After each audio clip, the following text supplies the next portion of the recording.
Hi everyone, so today's video is going to be my end of December updates, and I guess also end of year updates. I'm going to start with two casualties I had this month. The first one being the Doricentrum Pulcherrimin. So what happened was I noticed that the outer leaves, like these ones, they were starting to yellow, so I thought there was too much light. So I moved it to a location where there was less light. But then I also noticed that the tips of the leaves were starting to get brown. So I thought I should stop fertilizing it and just give it water. And then I noticed that there was that leaf growing in the middle there. I think I noticed it before, but in any case, I decided to put this on a heat mat with some water in the tray, hoping that would help stimulate growth on this. Anyway, long story short, it's now dead. Yeah, it was a bit strange because it was doing pretty well for a while. It had pretty good root growth. It just suddenly started turning yellow, and then now it's like this. So this is a goner, which is too bad, but yeah, it is what it is. And the second casualty of this month is Dendrobium christyanum. To be honest, I don't think this is like dead, but I've been keeping it in this this plastic container with damp moss in the bottom on the heat mat, and there hasn't been any improvement. Actually, I've lost a cane already. I have my doubts on whether this will survive. I think I may just cut my losses and get a new one, so I consider this to be not alive anymore in my case. So I'm gonna stop spending my energy trying to save this and get another one while I can. Alrighty, since I have all that bad stuff out of the way, let's talk about kind of the more interesting updates that's going on. This is my Rhynchorides Bangkok sunset. I haven't seen any changes since I put it in water culture. I suspect it will take a while to adjust. This is my birthday Phal NOID, and it's starting to form buds on this flower spike. Oh, one thing I wanted to mention about this is I think I'm going to retire the setup. The cup and saucer is very cute, but it's really not practical. I've knocked this over so many times and it's just not stable, so I think I might just put this on the saucer itself or in a more stable container. This is Vanda pumilla, and it started pushing out a new root tip right there. This is Chelonistele sulphurea, and it's starting to open up its buds. I don't think I'll do another bloom video on this. I think I've done one already, so no need to repeat myself, but yeah. Here are the blooms.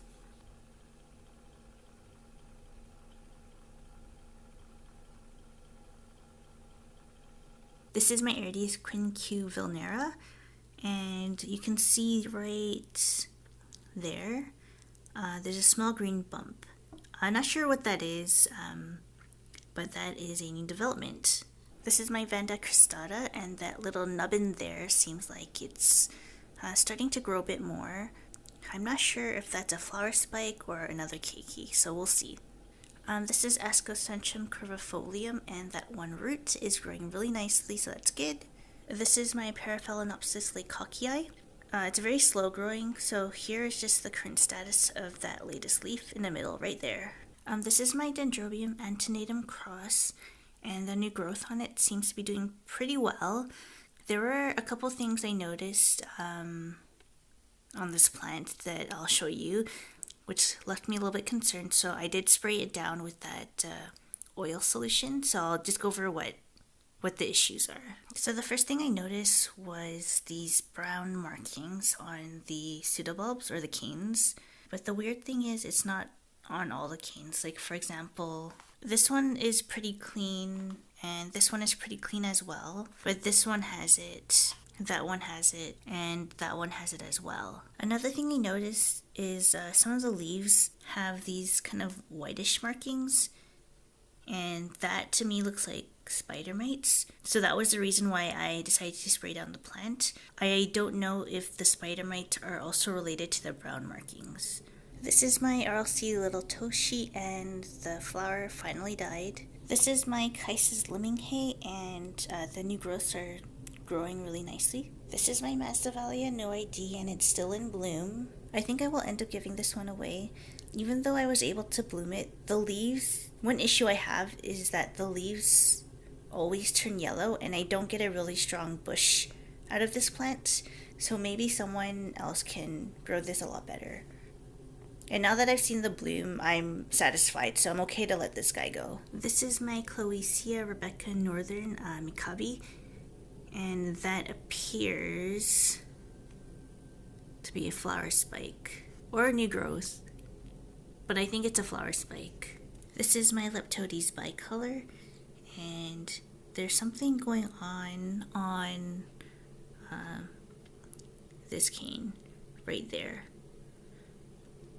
I think it might be a bud. Not sure, but something definitely interesting is happening here. This is my Dendrobium longicornu, and the smaller piece actually grew a root, and it seems like this one is doing pretty well.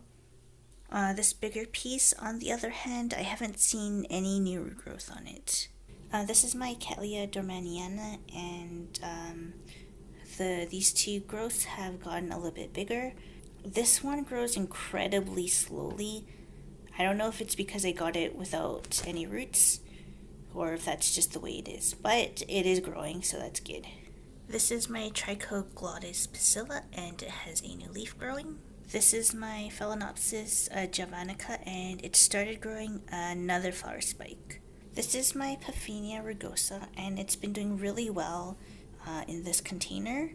The nubbin has gotten a lot bigger and is actually pushing out roots now. My dilemma now is, how do I pot this up? I don't want to put it in a basket because I think it'll dry out too quickly, and because the flowers don't come from underneath the plant, I don't think a basket is necessary, although I think I will like to hang this up.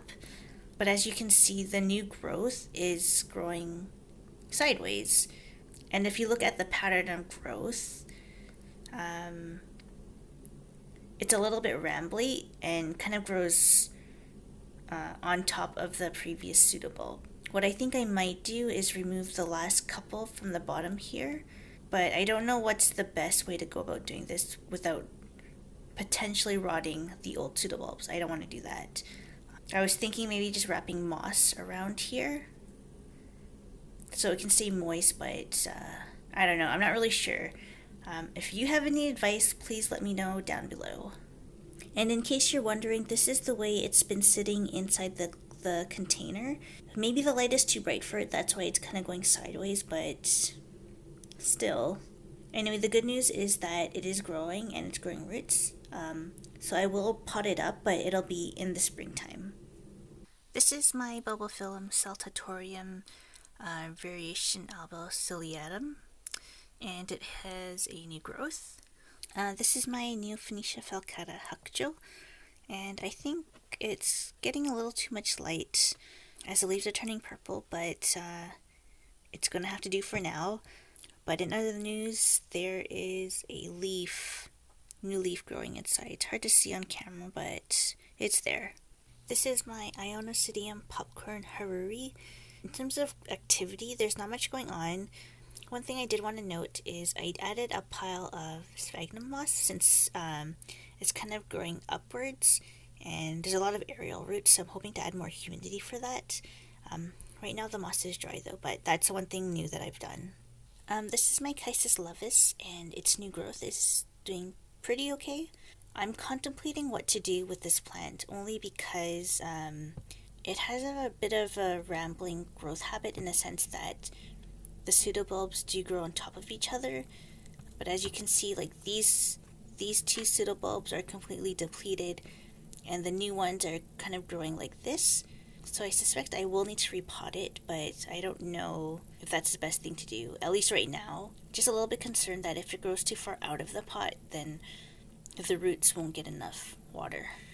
This is my Pedangus dactyloceras, and on the left bottom there, it appears that that may be a new fan growing or a flower spike, so something is growing there.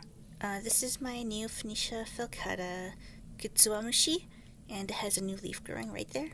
The reason why I have this bamboo skewer is that the body of the plant is kind of leaning towards the light, so this is kind of to help train it. This is my Restrepia gutulata, and it has 2 new growths, one here and one there. This is another plant that I think is getting too much light. The leaves are definitely, well, that one just fell off, but the leaves are definitely too purple, I think, so I have to figure out what to do with this one. This is my Rhynchorides limminghei, and it's pushing out, well, I won't say pushing out a ton of roots, but the roots seem to be growing very well. You can see here it has this massive root tip, and it's pushing out roots at the base there, so that's good. This is my Sulphurea cernua, and the last growth is done growing. I just wanted to make a note in this video that compared to the previous growths, the last one is quite huge actually. So I'm hoping the next one will produce some buds for me. This is my Dendrobium bellatulum, and it's pushing out a new bud there. In general, this plant hasn't been growing that well. It had grown 2 new pseudobulbs, but it lost pretty much all except for this one pseudobulb that it came with. I haven't seen much root growth on this, so I think what might help is if I put this in a container with some damp moss, just so I can increase the humidity around this plant so that it can have more root growth. I think once it has more roots, I can get more growth out of it. This is my Coryanthes mystacii, and it's pushing out some new root tips. It also has new growth on this immature pseudobulb. And last but not least, this back bulb is turning yellow. Now, the last time a back bulb on this type of plant, like my Gongora, turned yellow, the whole plant ended up dying. Because this one's pushing out new roots, I don't think this will happen, but this is something I'll keep an eye on. Okay, so that's my video for today. I hope you enjoyed it. Thank you for watching. Have a happy new year, and I'll see you next time. Bye!